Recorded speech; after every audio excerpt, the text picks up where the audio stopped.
Salut tout le monde, c'est Only NBA et bienvenue sur cette nouvelle vidéo de One Day One Team, qui est d'ailleurs il me semble la 8ème vidéo de la série. Pendant ce mois d'août, je sortirai donc une vidéo par jour à propos d'une certaine équipe pour parler de son été, de son 5 majeurs pour la saison prochaine, faire des zooms sur certains joueurs, parler de son histoire et pronostiquer sa place lors de la saison 2019-2020. On attaque aujourd'hui par les Brooklyn Nets. Cet été, les Nets ont pu signer 2 rookies. D'abord le 31e choix de la draft, Nicolas Claxton, mais aussi le 56e choix, Jalen Hunts, alors qu'ils avaient sacrifié leur choix du premier tour contre un pick futur. Mais donc il faut surtout parler pour les Nets cet été, ce sont bien sûr leur arrivée de 2 superstars, Kyrie Irving et Kevin Durant, via cette free agency. En effet, ces 2 joueurs étaient agents libres cet été. Kyrie, qui jouait la saison passée pour les Celtics de Boston, a signé un contrat de 141 millions de dollars pour une durée de 4 ans. Quant à Kevin Durant, il a signé un contrat de 164 millions de dollars sur 4 ans aussi, en provenance des Golden State Warriors. Les Nets ont également pu signer 4 autres joueurs, aussi en agent libre. D'abord DeAndre Jordan en provenance des New York Knicks, Taurean Prince via un trade, mais aussi David Nwaba, ainsi que Garrett Temple et Wilson Chandler.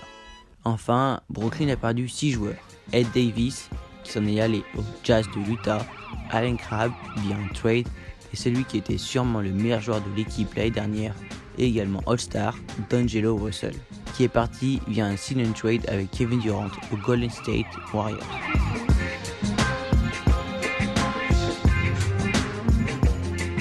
Maintenant, revenons sur la meilleure signature de cet été pour les Brooklyn Nets, celle de Kyrie Irving. J'aurais bien sûr pu parler de celle de Kevin Durant, mais puisqu'il ne jouera quasiment pas la saison prochaine, je préfère parler de Uncle Drew. Irving a commencé sa carrière aux Cleveland Cavaliers, où il a gagné son titre de champion NBA en étant le bras droit de LeBron James. Il est ensuite parti à Boston via un trade, où il était blessé pour sa première campagne de playoff, et a ensuite été en playoff sur une place un peu plus faible que celle dernière, où il était présent. Ils ont été éliminés au second tour par les Milwaukee Bucks. Il arrive enfin dans une équipe avec pour seul repère, à savoir une présentation au premier tour des playoffs 2019 avec un leader, D'Angelo Russell, échangé. Même s'il arrive en même temps que Kevin Durant, il va falloir montrer qu'il est un véritable leader qui peut emmener une équipe loin en playoffs. Sachant que Kevin Durant est blessé lors de la première saison, Irving va pouvoir s'adapter et prouver qu'il est le véritable leader des Nets. Il va aussi pouvoir prouver qu'il est un véritable leader et véritable bon joueur en playoffs. Il a réussi à montrer qu'il pouvait porter une équipe tout au long de la saison, mais il a échoué en playoff cette année avec Boston lors du face-à-face avec Giannis Antetokounmpo. On attend bien sûr avec impatience le retour des Kevin Durant pour voir ce que la paire Irving-Durant peut donner en playoff cette année. Parlons maintenant du joueur qui devrait, selon moi, exploser la saison prochaine à Brooklyn, Caris LeVert. L'arrière de 24 ans a été drafté en 2016 par les Indiana Pacers en 20e choix. On a pu voir une forte progression dans ses stats alors qu'il tournait à 8,2 points durant la saison 2016-2017. Il est parvenu à atteindre les alentours des 13,7 points par match la saison dernière. Caris LeVert a d'ailleurs été, avant sa blessure l'année dernière, le véritable leader des Nets en début de saison. Il a porté les Nets et prouvé qu'il est un véritable leader. Il a été très bon d'ailleurs dans les moments clutch. Mais malheureusement, il a été victime d'une très grave blessure en saison régulière, ce qui lui a fait manquer presque l'intégralité de la saison. Mais Caris LeVert est revenu un peu avant le début des playoffs et a montré que malgré une blessure, il pouvait toujours peser sur un match. J'attends beaucoup de lui l'année prochaine. Je sais que sa blessure l'a beaucoup affaibli, mais qu'il a beaucoup travaillé pour revenir. Pour moi, Caris LeVert peut vraiment être le bras droit de Kyrie Irving en saison régulière. Et pourquoi pas créer un trio avec Kevin Durant, Kyrie Irving et Caris LeVert.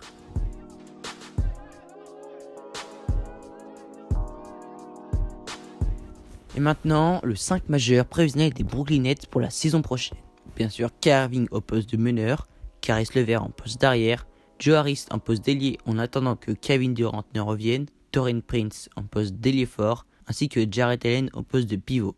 Je mets Jarrett Allen en poste de pivot titulaire car il est plus habitué au système des Nets, mais on sait bien sûr que DeAndre Jordan jouera quelques matchs titulaires la saison prochaine et qu'il y aura une belle bataille entre Jarrett Allen et DeAndre Jordan pour être titulaire l'année prochaine. Je vais maintenant vous parler du palmarès de l'équipe des Brooklyn Nets. Les Nets ont été 2 fois finalistes NBA en 2002 et 2003, mais l'équipe de Brooklyn n'a jamais remporté de titre NBA.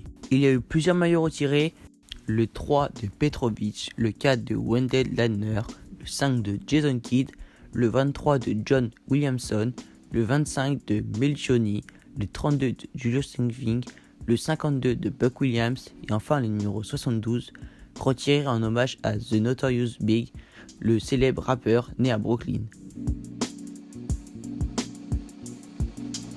Mais la grande question, c'est de savoir ce que va donner ce tout nouveau visage des Nets. Du côté de la conférence Est, cela devrait être plus abordable pour les Nets qui devraient se hisser haut dans le tableau des playoffs, jusqu'à la finale de conférence selon moi. Sachant que les Nets ont fait l'une des meilleures free agency de l'été en NBA, ils ont récupéré 2 des meilleurs free agents disponibles cet été. Les Nets ont aussi renforcé leur effectif avec des joueurs tels que Garrett Temple, Taurean Prince ou encore DeAndre Jordan, sachant qu'ils ont encore des jeunes en développement comme Caris LeVert ou encore Jarrett Allen. Les Nets ont un effectif très complet ainsi qu'un très bon banc. Pour moi, si Kevin Durant arrive à revenir en forme en playoff, l'équipe sera encore plus compétitive et pourquoi pas réussir à atteindre pour la 3e fois de leur histoire une 3e place en NBA Finals. Et c'est donc maintenant la fin de cette 8e vidéo sur la série One Day, One Team. J'espère que le concept vous plaît. On se retrouve donc demain pour parler d'une autre vidéo. N'hésitez pas à donner votre avis en commentaire. Si vous avez aimé la vidéo, n'hésitez pas à la liker, à partager, à vous abonner à la chaîne et activer la cloche de notification. C'était Only NBA. On se retrouve demain pour une prochaine vidéo.